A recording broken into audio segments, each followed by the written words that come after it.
Wouldn't you love to get out of your second-guessing, doubtful head and experience real clarity, real certainty, and most of all, real support as you are moving toward a life that is drama-free, that feels secure, that connects you with community and meaning in a way that allows you to relax?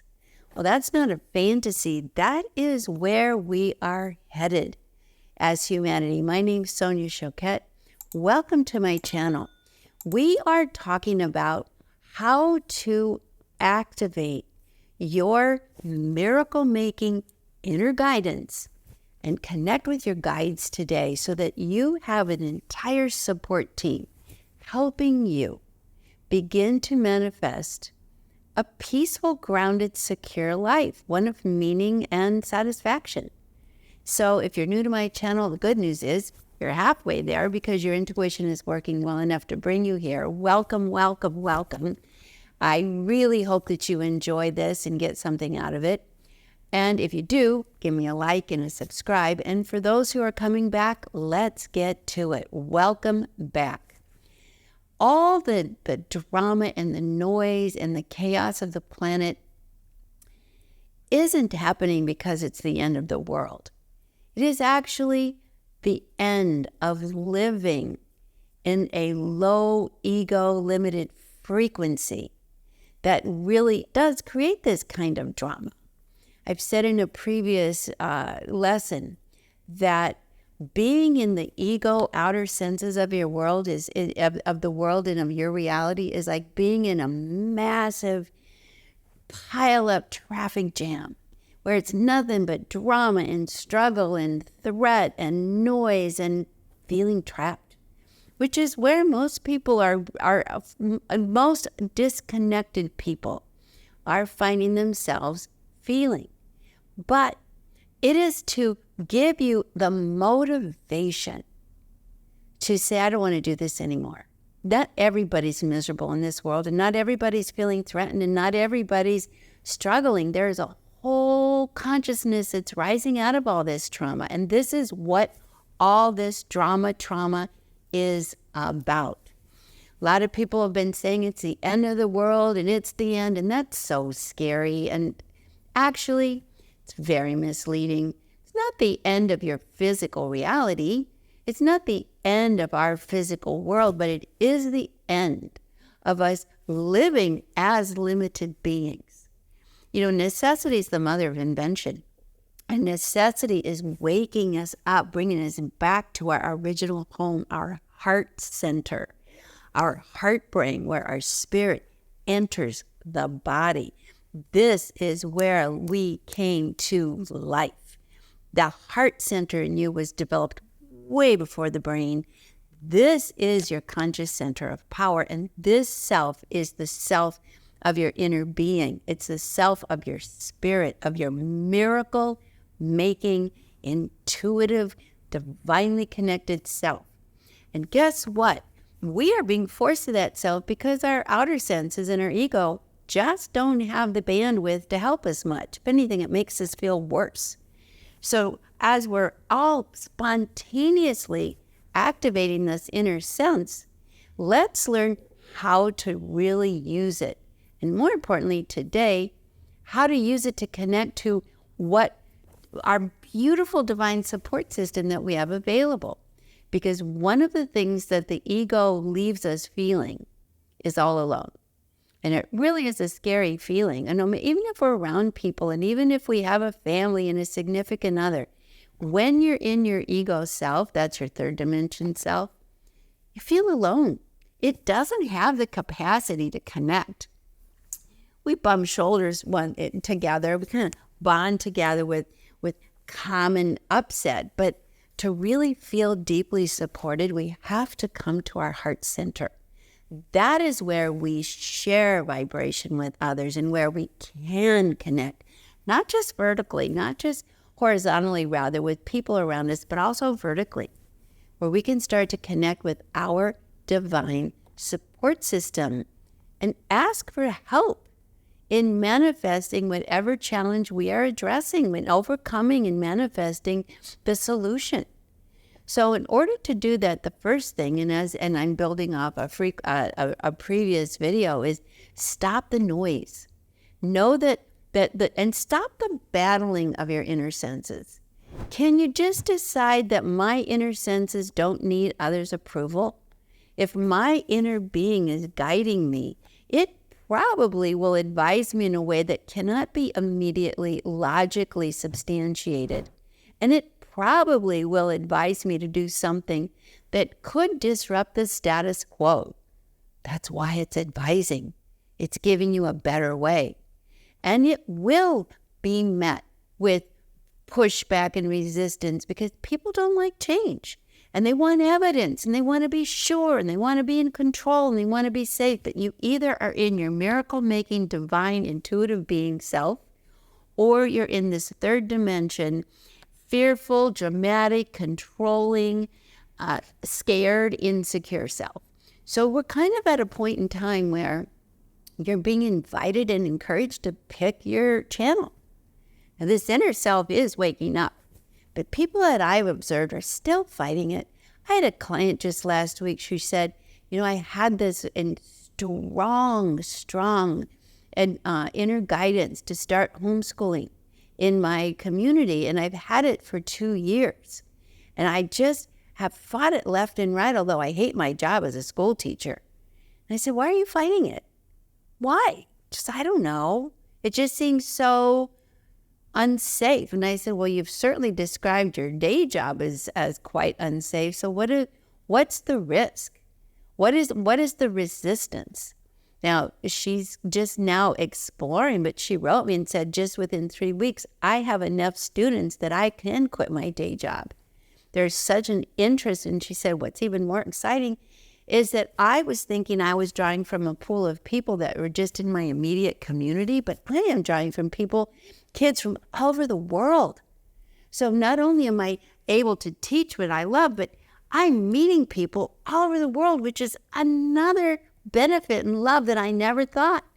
Now, she wasted 2 years fighting to finally listen to that inner guidance. So the first thing for you to start manifesting a more miraculous life, to let your inner guidance actually work for you, is to just say, okay, stop fighting, stop challenging, stop wrestling to the ground your inner guidance for fear that other people will disapprove of you or what you're feeling. They probably will.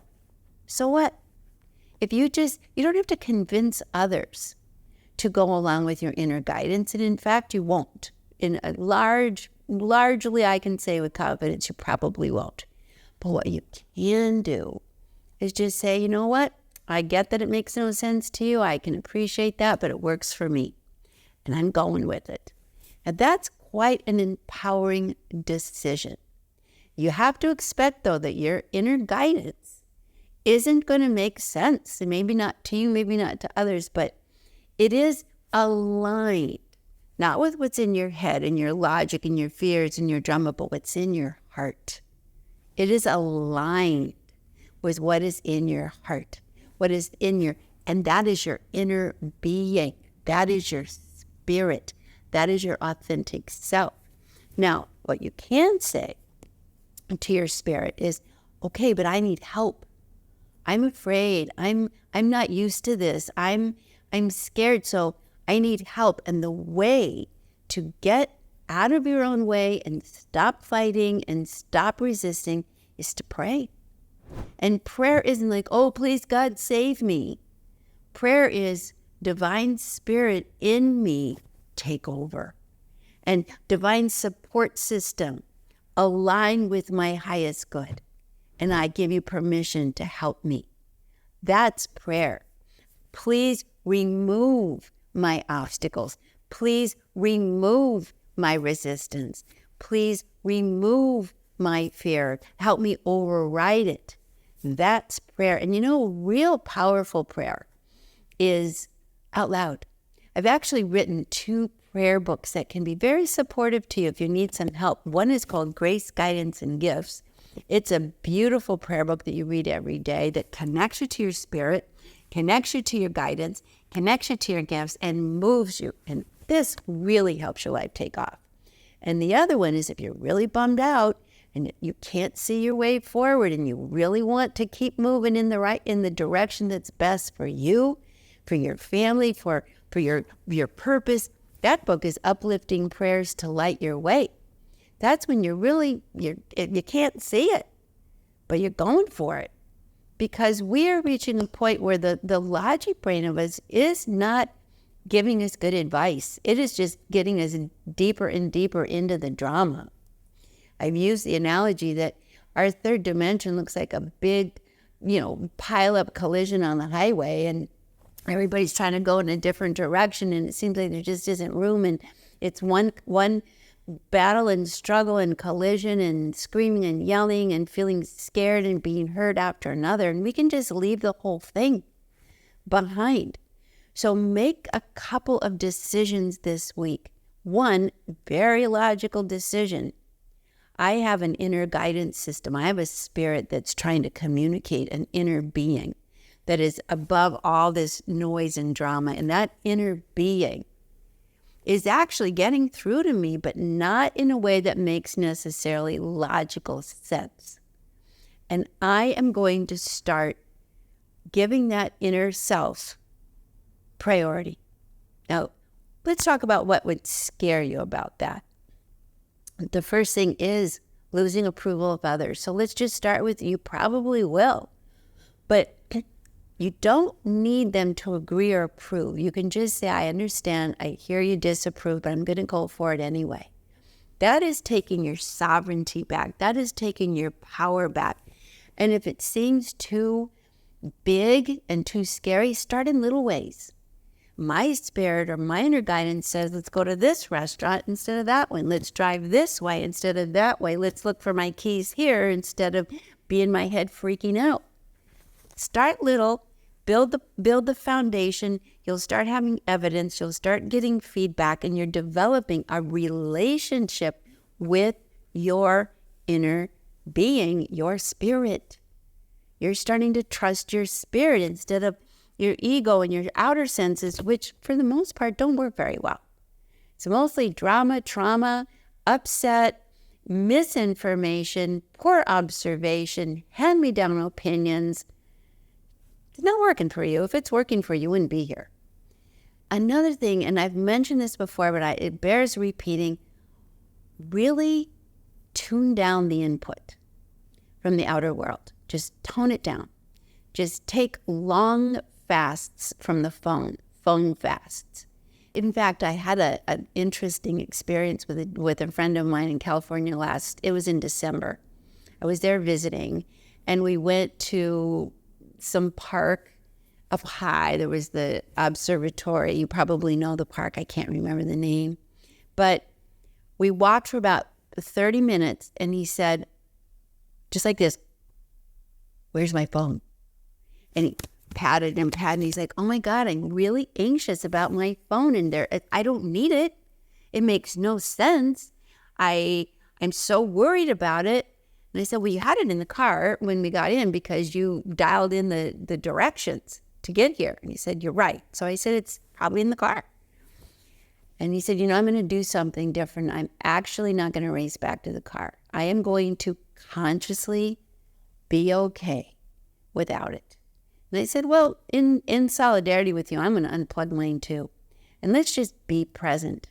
And instead of being tuned into the third dimension of what's being phoned in, let's just see what nature has to say. It's quite beautiful right now. It's sunset.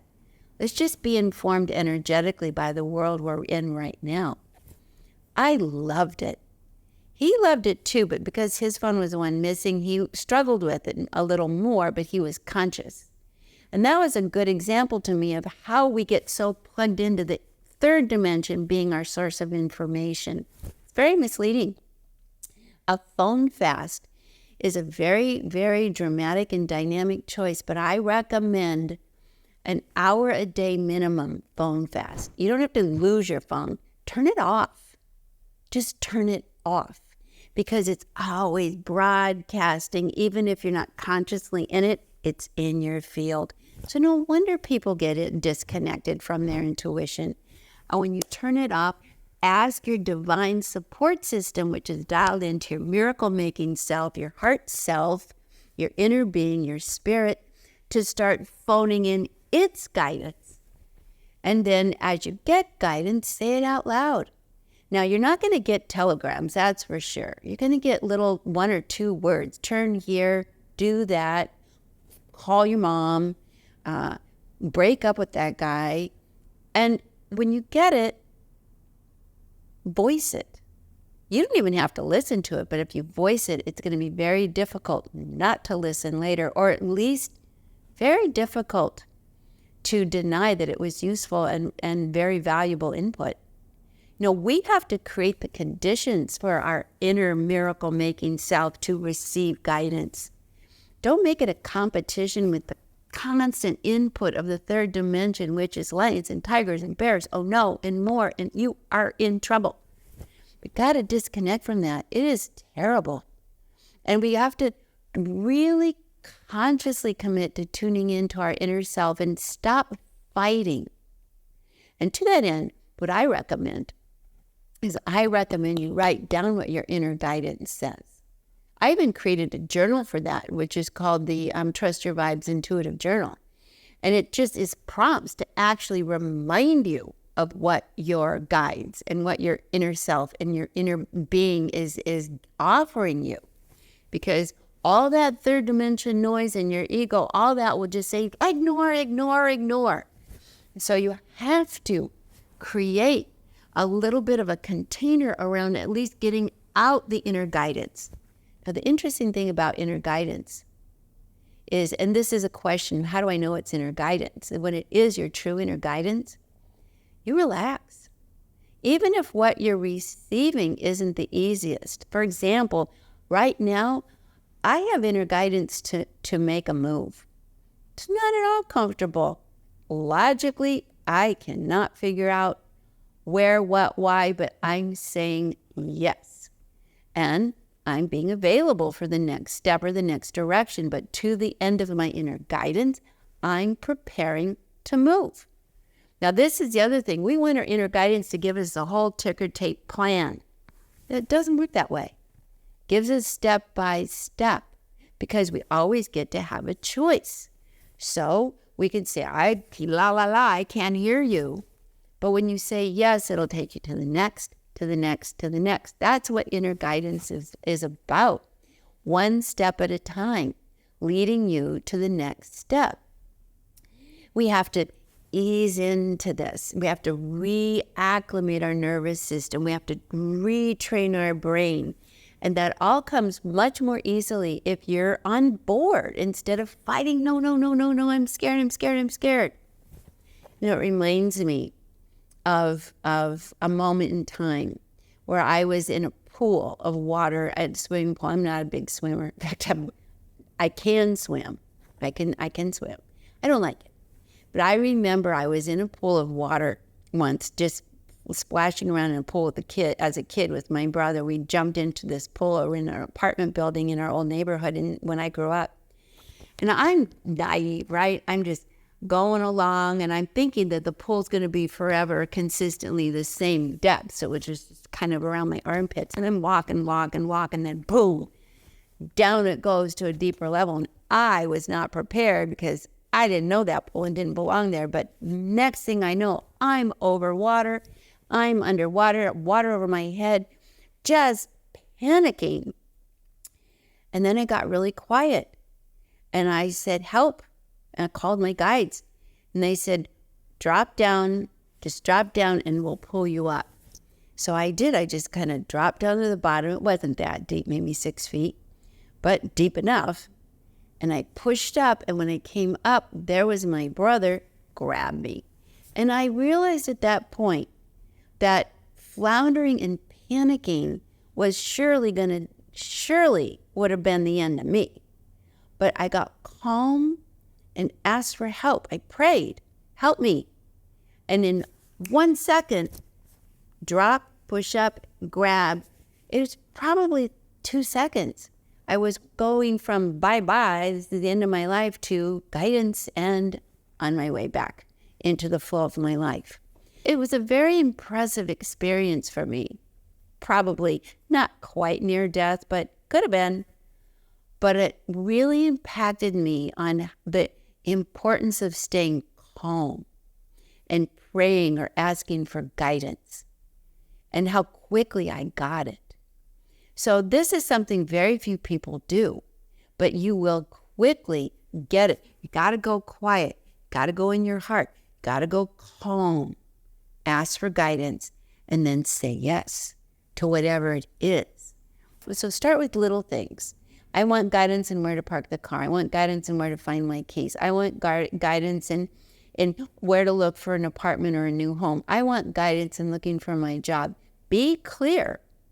And it is in the heart self. And remember, what you get will probably collide with your logic brain, because your logic brain can only see this far and your guidance can see a much bigger picture. So it will advise you in a way your logic can't quite understand. So you have to create an opening for that and recognize that your guidance isn't just pulling a rabbit out of a hat. It is deriving your information from a bigger vantage point. And then ask for help. Right now, one of the biggest transformations in living 3D and struggling from the ego to 5D, which is in the miracle self of your spirit, is that the miracle self of your spirit doesn't do anything alone and doesn't ever consider that I am alone. Instead, your miracle self is, I have a lot of help, and I'm going to ask and ask and ask and really receive it all. And then the final thing is, every time you are helped, say thank you. Slow down enough to say thank you. Stop enough to recognize that you are being helped. I had a client who had a 25-year battle with her mom. It was really a painful oil and vinegar relationship. They didn't get each other. She diagnosed her mom as narcissist. Her mom diagnosed her as a lazy good for nothing. I mean, this was a painful experience. Then her mom had a mild stroke, and her guidance said, go help her. Her ego said, are you kidding? She deserves it. She's awful. Let her suffer. She's in a nursing home. She's got the physical people around her to make sure she's okay. She's not that bad. But her guidance just kept saying, go help her. Go help her. And so she finally said, okay, I'll go for a week. And I don't want to go. You know, the ego had a lot of pushback on this. But when she went and she saw her mother in such a vulnerable place, her heart opened. That's your miracle self. That's your spirit. And all of a sudden, the story she had about her mom and all that resentment she had about her mom just kind of stepped aside. And she had this heart-to-heart connection that her mom really was always just trying to be so controlling because she thought it was the right way to be, and not necessarily because she was so awful or judgmental. Just that's the only way she knew how to be protective. She helped her mom for a week. She talked to her, she read to her, she took care of her, she fed her. I mean, she was in quite a rehabilitation upward rise, and her mom recovered a great deal, not entirely, but their relationship healed. Her logic brain was not on board with that. Not even her husband. Her husband was like, leave her be. She deserves it. I mean, the logic brain can be quite cruel, can be quite righteous, but it won't make you happy. So this week, I really encourage you to go into that divine self, ask for help, stop fighting it, just curiously. And when you get your guidance, say yes, write it down. Do you need some support? Get my Trust Your Vibes guided journal. It'll help you not forget. It just asks you to journal 5 minutes a day to specific questions that'll bring you back to that inner self. Ask your guidance system to help you and say thank you. And do expect that what you receive will be something your logic brain and your ego argues with. Just expect it. If you say yes and it is true guidance, your body will relax. You will feel your heart open. Your brain will get quiet. your being for just a moment will open up.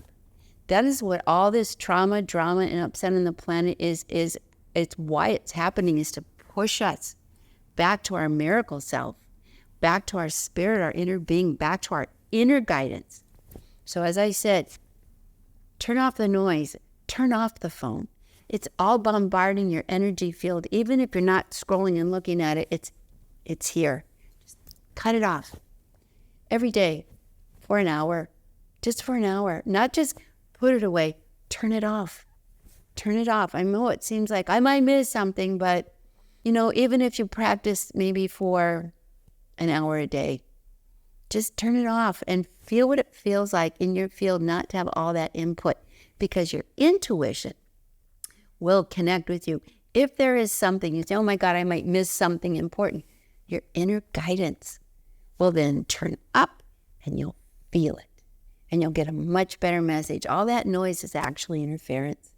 So that's my message for today. Sending you all my love. If you found this of value, please thumbs up. Please subscribe. Tell your friends. We're in this together. Please leave me comments. And also, tell me if this is helping and also what you struggle with so I can address it. See you next week. All my love.